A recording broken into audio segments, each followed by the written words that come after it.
E eu quero contar para vocês que os preços dos combustíveis foram reajustados para compensar a desoneração da folha de pagamento de 17 setores da economia e também de municípios com até 156 mil habitantes.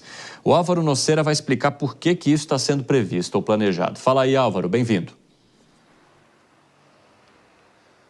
Boa noite novamente para você, Cine. Boa noite a todos que nos acompanham no Jornal Jovem Pan. A medida que compensa a desoneração da folha de pagamento deve gerar um aumento de 7% na gasolina e 4% no diesel. Isso porque as empresas terão de pagar mais impostos a partir do dia 20 de junho. O setor de combustíveis estima um impacto de 10 bilhões de reais. O aumento do preço dos combustíveis preocupa o governo federal. No início da semana, Lula se reuniu com o ministro da Fazenda, Fernando Haddad, e também com a presidente da Petrobras, Magda Chambriard, para buscar, então, alternativas. A gente lembra que em maio, o aumento dos preços e uma posição diferente, principalmente relacionado aos dividendos da estatal, fizeram com que Jean Paul Prates deixasse a presidência da Petrobras. O aumento do preço dos combustíveis gera um impacto direto e pode tornar mais caros os preços dos alimentos no mercado. Volto com você, Cine. Muito obrigado pelas informações, Álvaro. Para a gente continuar falando sobre esse tema, eu quero conversar aqui agora com a economista e sócia da ICO Consultoria, a Isadora Cohen. Isadora, seja muito bem-vinda. É um prazer recebê-la aqui no Jornal Jovem Pan mais uma vez. Quero que você explique, então, para a nossa audiência, Isadora, por que isso deve impactar justamente no preço do combustível, que já é uma situação bastante delicada em termos de popularidade para o governo federal e também para a classe média, que é para a qual o governo federal está tentando, ou com a qual o governo federal está tentando se comunicar melhor para diminuir as avaliações negativas que vem recebendo nos últimos meses. Seja muito bem-vinda. Obrigada, Cine. Obrigada a todos que estão nos ouvindo. É um prazer contribuir aqui com a Jovem Pan. Bom, vamos fazer uma reconstituição breve aqui da história, tá bom, Cine, para que a gente possa chegar nos dias de hoje.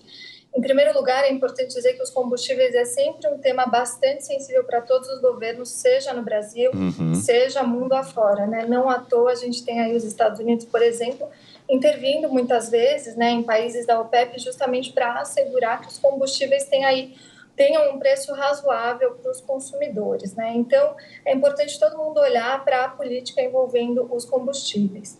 Mas a gente tem, na história recente, né, os governos do PT praticando uma política que a gente chama de uma política não paritária, tá? O que isso significa? Significa que eles usavam a Petrobras para segurar artificialmente o preço do petróleo. Então, o preço do combustível na bomba, né? Isso que eu quero dizer. Então, se havia volatilidade dos custos internacionalmente, a Petrobras promovia aí uma espécie de subsídio para que o consumidor não sofresse com a alta dessa volatilidade na gasolina e no diesel, tá? Mas aí o que acontece em 2016? Bom, a gente sabe que a Petrobras ela esteve aí envolvida, né, nos anos que antecederam o governo Temer, numa série de eventos, né, como, por exemplo, a Lava Jato. A gente teve o impeachment da presidente Dilma naquela época, e quando o Temer assume, ele assume com uma agenda muito mais liberal, né, e a Petrobras está no centro dessa discussão. E aí o Temer, ele começa a praticar uma política de paridade, né? Isso significa que, a partir daquele momento, a volatilidade internacional dos preços do petróleo passam a ser refletidos também nas bombas, né? Enfim, na gasolina e no diesel. E a gente tem essa medida prometida aí com uma série de outras reformas estruturantes que o Temer promoveria, como, por exemplo, a privatização das refinarias. Aqui tem uma observação importante, né, Cine, você conhece muito bem, mas é importante a gente dizer aqui para os nossos ouvintes, para os nossos telespectadores. Por que seria interessante fazer a privatização das refinarias hoje, embora a gente tenha abundância na produção do petróleo, né, a gente até exporta o petróleo, isso não se reflete, o cenário não é o mesmo para os combustíveis. A gente não tem suficiência de refinarias para o que seria o nosso mercado. Inclusive, a gente importa gasolina, a gente importa diesel. Tá? Então, esse é um ponto importante. E aí, durante o governo Temer, em função dessa medida de paridade, o que aconteceu foi que o preço da gasolina foi subindo, refletindo o mercado internacional e a compra aí, né, dessa gasolina. E, claro que as reformas estruturantes que estavam sendo prometidas seguiriam na sequência. Mas não é de um dia para o outro que você faz a privatização de uma refinaria, por exemplo. Você precisa de tempo para isso, você precisa de estudo, você precisa de aprofundamento. E aí, o que acabou acontecendo? Você se lembra, né? A gente teve aí a greve dos caminhoneiros, né? Enfim, o país foi muito impactado com isso. Mas, não obstante isso ter acontecido, a gente viu que a agenda liberalizante, ela foi vencedora, inclusive, nas urnas em 2018, né? E com a eleição do Bolsonaro, a gente vê aí fortalecida a tese do livre mercado. E o Bolsonaro manteve essa política de paridade, que a gente chama, entre o mercado internacional e o preço que é refletido nos combustíveis. E aí, né, Cine, a volatilidade do preço sempre foi uma questão sensível, como eu falei para vocês, sempre foi uma grande preocupação. Teve uma tentativa, na verdade, uma discussão importante durante o governo Bolsonaro de se criar, por exemplo, um fundo para o qual seriam vertidos os dividendos do governo da Petrobras, né? E que, por exemplo, poderiam aí mitigar os impactos da volatilidade internacional no custo para o consumidor. Isso acabou não indo para frente, até seria uma boa ideia, quem sabe a gente possa discutir isso mais adiante. Acontece que em 2021, Cine, no ano pré-eleitoral, essa pressão, essa fervura começou a subir. E o presidente Bolsonaro começou a ser bastante pressionado para fazer alguma coisa com relação aos combustíveis, né? Então, a popularidade do presidente Bolsonaro foi caindo, a gente teve pandemia também, né? E essas respostas à pandemia contribuíram para isso, e a gente teve também uma crise global dos combustíveis, que foi também motivada pela guerra da Ucrânia, né? E os preços foram subindo, a gente vai se lembrar, o nosso ouvinte vai lembrar, que a gasolina bateu lá um patamar de R$8, R$9.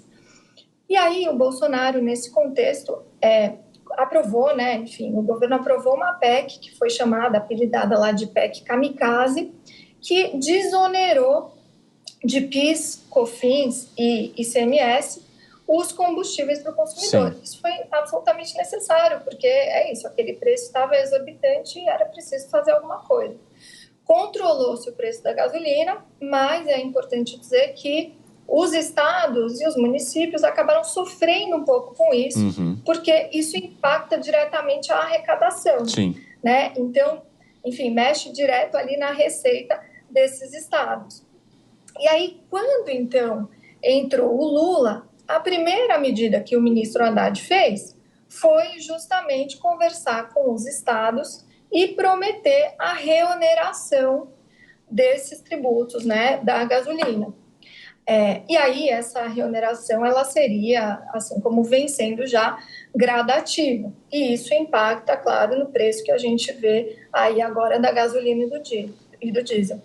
E aí, sim, é importante dizer, e já, né, indo aí para o final, que essa medida de reoneração do combustível, ela não está isolada, né? Ela vem na esteira aí de uma série de outras reonerações, né? Inclusive em setores essenciais da economia, até nos alimentos. Sim. É uma forma de você manter a saúde fiscal, a saúde orçamentária, cuidar aí da arrecadação, da receita, né? E isso, claro, cuida do déficit, mas o país não aguenta isso tanto, né, Cine? Então, é preciso, quem sabe, a gente olhar também para outras medidas, como, por exemplo, aí a qualidade do nosso gasto e o quanto a gente gasta. Sim.